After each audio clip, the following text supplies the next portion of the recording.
ganda ang araw ko noon. Ay.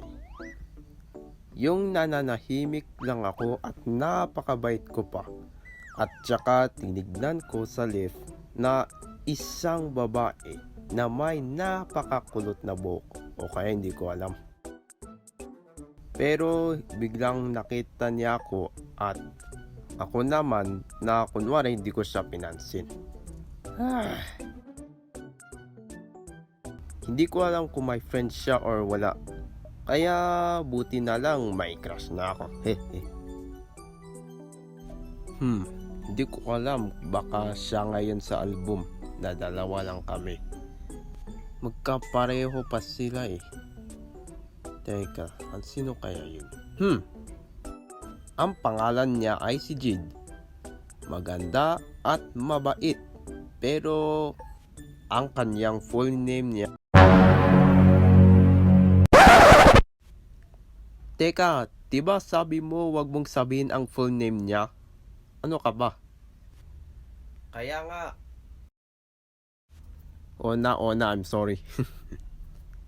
Kunwari ang pangalan niya ay May. Yung dalawa lang kami na minsan nagpapasikat lang kami. Tulad sa school, nagpapasikat ng grades. Meron pa nag-uunahan kami kung kapag dismissan sa school. At syempre wag natin nakalimutan ang magpasikat ng drawings. O diba? Meron pa siyang kapatid, ang pangalan niya ay Crayon. Crayon hindi po crayon Meron pa yung nasa bahay lang kami at sinabi ko sa kanila na mag-drawing daw kami. Alam mo ba yun? Kung kapag ikaw ay pinakamagaling mag-drawing, ibig sabihin panalo ka na. So ayan, nag-start kami mag-drawing pero sigurado mas magandang drawing ko kaysa sa kanya. Joke lang. Pagkatapos naman, dinikit namin yung drawing namin at tinitignan namin. Yung sa akin ay purple, kay May orange, at saka kay Crayon ay brown.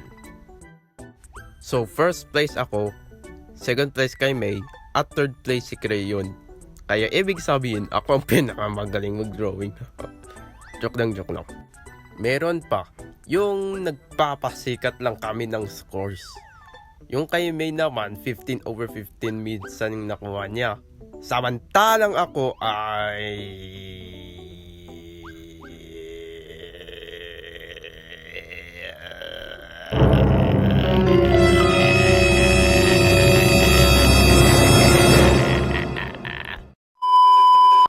Joke lang. Perfect score din ang nakuha ko minsan eh. Next naman na meron pa kaming Sunday school noon.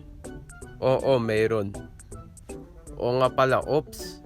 Hanapin nyo po ang Easter egg sa video na ito hanggang part 2. Na kung sino ang paborito kong anim na Pinoy animator noong 2020.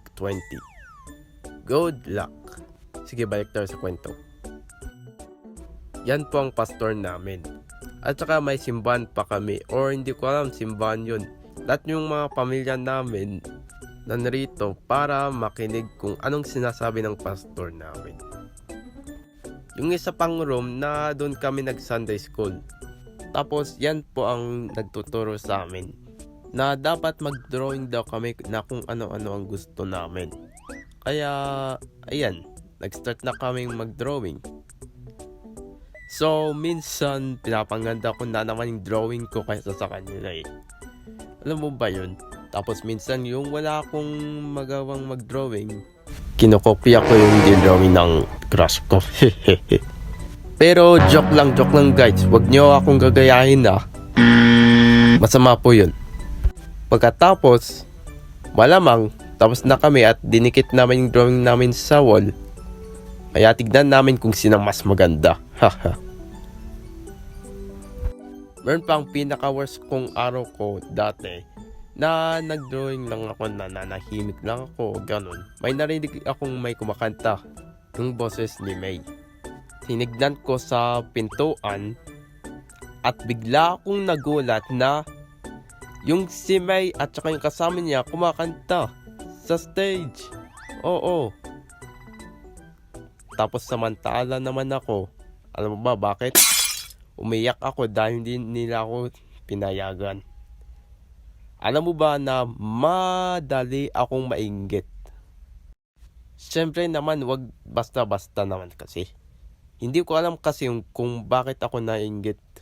At sa mga hindi nakakaalam, panoorin nyo po itong video na ito kung bakit ako ay nainggit palagi. Ay. Inggit ka! Minsan kasi na hindi ako nakatanggap ng award sa poster making. Minsan pagtatawanin nila ako at madali akong matalo kung kapag Christmas party. Meron sana na papasyal nila ako sa mall eh. Mas maganda kung ganon. Shoo! Shoo! Thankfully, sinabi niya sa akin na nagtuturo na sa susunod daw ko kapag Christmas. O, diba? Teka, itutuloy ko na ba ito or hindi? Next time na lang.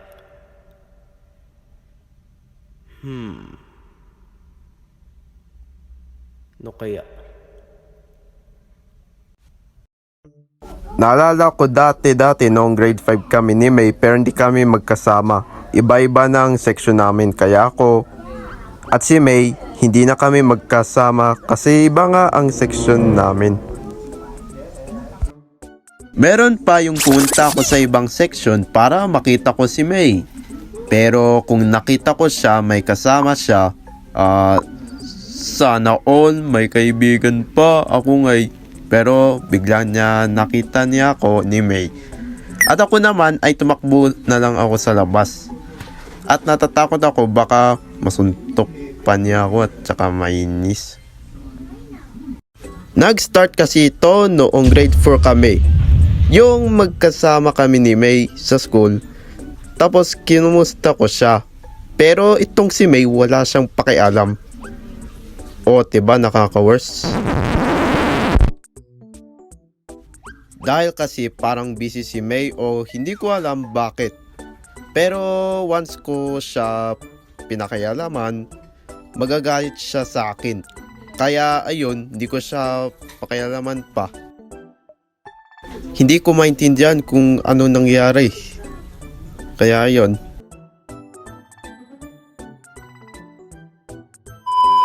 Meron pa yung ayoko, yung nasa bahay lang kami ni May. Tapos si May naman kahit anong sinasabi para inggitin niya ako.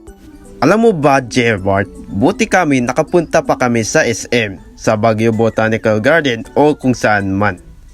Ikaw? Hindi ko alam kung anong sasabihin ko sa kanya. Para inggitin ko siya. Haha. Dahil ako, meron akong naisip para totoo ang gagawin ko sa kanya. O hindi ko alam ulit. Sorry. Kaya sinabi sa kapatid ko para mamasyal. At sinabi namin kay mama pero... Ano, mamasyal ba tayo? At saka na lang anak. Kung meron tayong pera o kaya may sweldo yung tatay natin. Pero hindi ko nagawa. Oo nga pala, at least si Tay, bahala siya. Meron pa yung nakita ko sa cellphone ko, baka hindi totoo ang sinabi ni May eh.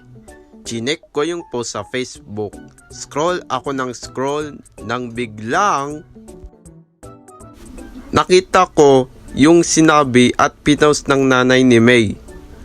Totoo nga ang sinabi ni May at dahil agad ako nainggit, na-shock ako at ang ending, lalong-lalong sumama yung loob ko at nagtatantrums. So na yun, hindi na ako magtatantrums at di na ako maging inggitero. At si May hindi na siya magloloko sa akin. Meron pa yung junior high school lang kami at grade 10 kami dati. Pero iba-iba ang section namin ulit. Dahil masaya na ako, meron pa yung hihintayin ko yung si May at ang kasama niya sa labas ng classroom. Kumusta? Sa kantin o kung saan? Kaso na naman, hindi nila ako napansin. Hays! Meron pa yung nakakabahan o kaya shy type habang pumasok ako sa ibang section para kumustahin niya ako, pero mag-hide na ba ako sa kanya? Sige na, huwag ka nang mahiya. Huwag ka nang mahiya. Huwag ka nang mahiya. Mag-hi ka lang sa kanya. Huwag ka nang matatakot. Huwag ka nang matatakot. Huwag ka nang matatakot. Sige na. Sige na. Huwag ka nang matakot. Huwag ka nang matakot. Pagkataon mo na. Hi. Hi. Teka, napansin niya ba ako? Buti na lang sa wakas. Sa wakas! Buti na lang napansin niya ako. Yay! Pero sad ending, walang happy ending. Pagkatapos namin graduate sa junior high, na yung grade 11 na ako, hindi ko na siya makita sa dating high school namin. Kasi yung meron lang sa malapit na high school, yung meron na course ay Humes at Tor lang. Pati sa grade 12 pero may kasamang gas. At sa ibang senior high school na yung nag-aral si May, ang meron sa course ay STEM. Kaya ayan, sa STEM lang siya nag-aaral at ako naman sa Humes dahil wala akong maisip kung saan ako mag-aaral. Pero teka nga, crush ko ba si May? Itanong ko nga. Hash.